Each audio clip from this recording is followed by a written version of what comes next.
Okay, a bit of a quick one today as we work a little bit on the Radiohead house track we've been working on previously. Taking this musical idea that you've probably heard if you listen to EDM at all.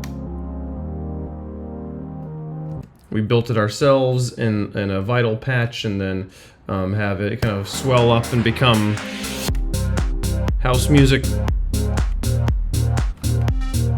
I think I want kind of like 4 big 16-bar blocks of like beat here after the intro, and then we'll do like a little like cool down and then go back into a beat and then the piece will be done kind of thing.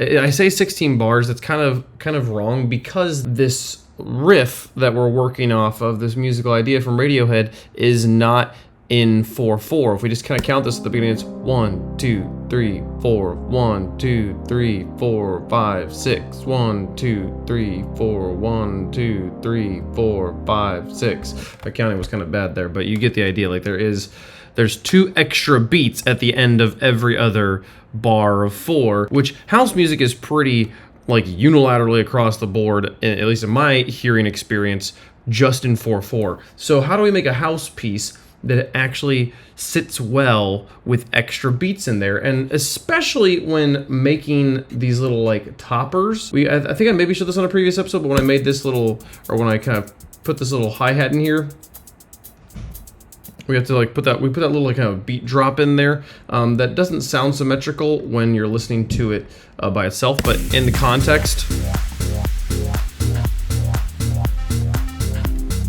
that cha like there at the end, like kind of like helps turn around and go 1, 2, 3, 4, 1, 2, 3, 4, 5, and 6, and 1, 2. Today, the main thing I did was find another topper for this next section. The next section is going to kind of sound like this right now.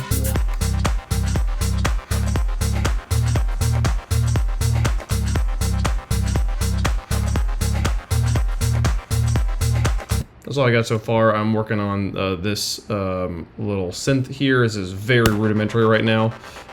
Needs a lot of love. It's kind of got a big old low cut there that you can see, but also then just like just built a tremolo, attached it to the level of a saw wave. So we're gonna make that way more interesting. But the other thing I spent most of my time on today, which today was a pretty quick session, was getting this topper out of the library,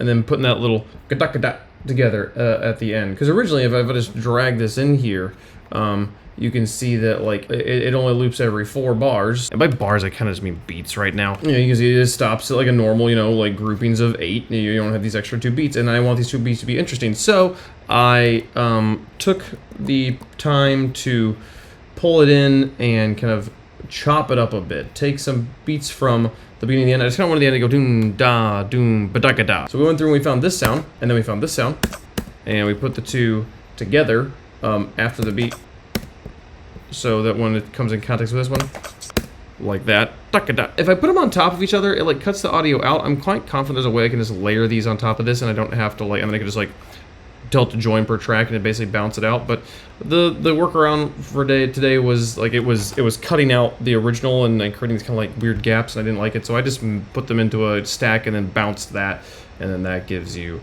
this up here. So learning to chop things up is something that I've been meaning to do for a long time, so it's fun to like take in some of this massive library of sounds that comes in Logic and chop them up a bit and make a little riff that works well. I need to probably EQ this a little bit and you put it into its own little pocket, but I do like that in house music you can just have things, just layer different rhythmic stuff on top of your bass rhythm, and it works out pretty well. So we're gonna make this synth sound a little bit different, and then that'll be this section, and then we'll have some more stuff coming up after this, and the piece will keep going. Yep, that's all I had time for today. Thanks so much for watching. See you guys tomorrow. Bye.